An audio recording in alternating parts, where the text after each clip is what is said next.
Everyone's been up all night, 24 hours almost, working on this, so it's going to be a quick statement and a couple questions. So, 28 hours. sorry. It is still morning. All right. Yeah. Good evening, good morning, good afternoon. I want to thank everybody for coming out today. Just want to kind of just address some of the issues that has been swirling around after this morning. I wanted to be clear that our board did not reject the whole proposal, and there was not a tentative agreement in place. The bargaining teams were working on a package settlement proposal for the last 24 hours. Our PPS bargaining teams brought a conceptual proposal to the 3 board members at the bargaining table for our consideration. There were many positive parts of the proposal that addressed planning time, COLA, health and safety, and mental health supports. Now, while there were many things that in the proposal that we could agree on, there was also some fundamental issues specifically around parents having the ability to make educational decisions about other people's children that we could not agree on. This is what needs to be worked out, and we were expecting to work through those concerns today in order to get our kids back to school on the 27th. I want to be explicitly clear that this is the core obstacle to arriving at a conceptual agreement. We're going to take a couple questions. Our board member, Brim Edwards, is going to answer some questions. So to sum up, What was this fundamental issue that you just flagged something that was a problem? What was that problem? So, you want me to take it? Yeah, go ahead. So there's a committee that was set up, and from the school district's perspective, we were interested in having that committee operate at the school level if there were parents on it. And the way it was constructed is it could have had parents making decisions about other people's children. So, for example, if you had a child who was on an IEP or had a mental health issue, that potentially other parents might have access to that information.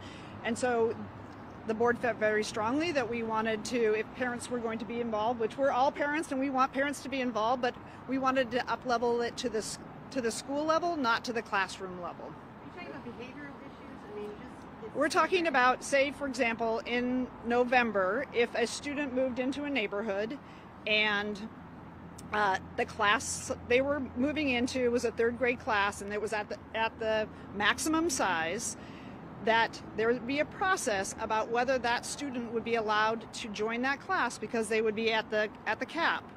And so this class size committee would be looking at various remedies, and it could range anything from adding an educational assistant, adding a teacher, creating a blend, or adding the child to the class, which would put them over the cap. And the concern was it might be parents might have access then to information about a student that would make them either want them to be in that class or maybe not, just depending on the current class composition. And we're just not comfortable with parents making decisions for other people's children, and really feel that's a responsibility of the principal, and the committee would be the principal, another administrator, and 2 teachers, which we feel that's the right level of decision making. the parents having access to student information, is that legal under federal law? Well, there's definitely privacy concerns, and just speaking as a parent, there are things about my children that I think are very private to our family and to the individual student, and I think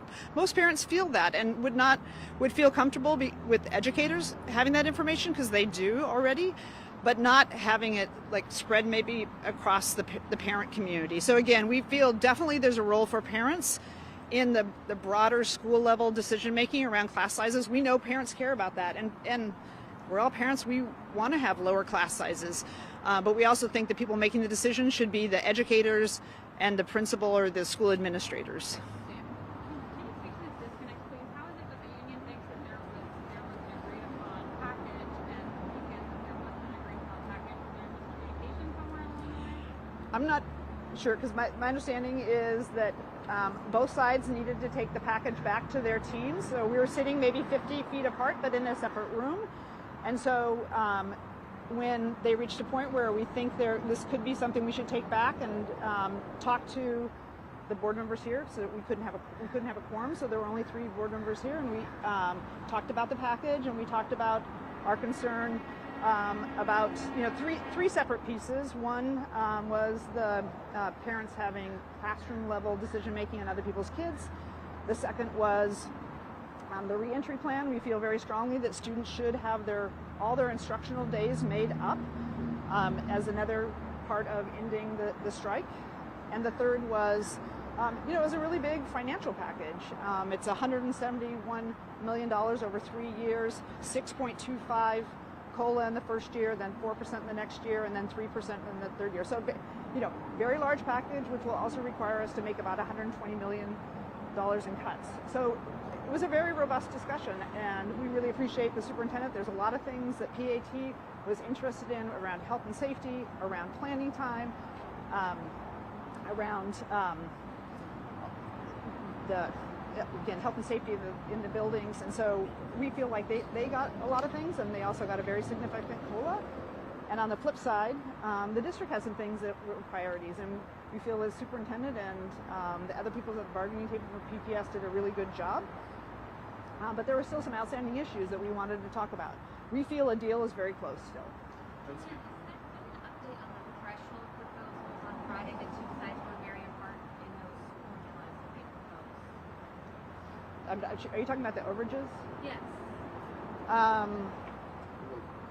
I believe the overages. We went back to the current. We went back to the current status. Okay, so that's no longer a consideration. It wasn't an issue that had been resolved. Again, we have a limited pot of money, and we are going to have to make some cuts. And so the conversation with the Portland Association of Teachers of what was most valuable to them, and for them, the message we got was a very large COLA in the first year, which we put most of our resources into that. And then have there been additional conversations with the state over the weekend? The state's been very clear they're not going to be providing any additional resources. When you say a deal is closed, Last does that question. mean that it's going to be done by the end of the day, or done by tomorrow, or done by the end of the week? I mean, it's important to know because Okay. kids are going to be potentially back in the classroom. Absolutely. We know parents are really concerned. We know teachers want to get back in the classroom. We're on our 28th hour of being up and working and being in this building. So we feel like we're very, very close. And we feel like it's a good deal. Actually, we feel it's a good deal for teachers, parents, and students. And we desperately want kids back in their classroom. We know they want to get back in their classrooms. We know teachers want them to back in. So we feel like we can close the gap. We're hoping to close the gap. Thank you guys. Thanks. Are you business now, or are you going back to work? We're going back to work. Just checking.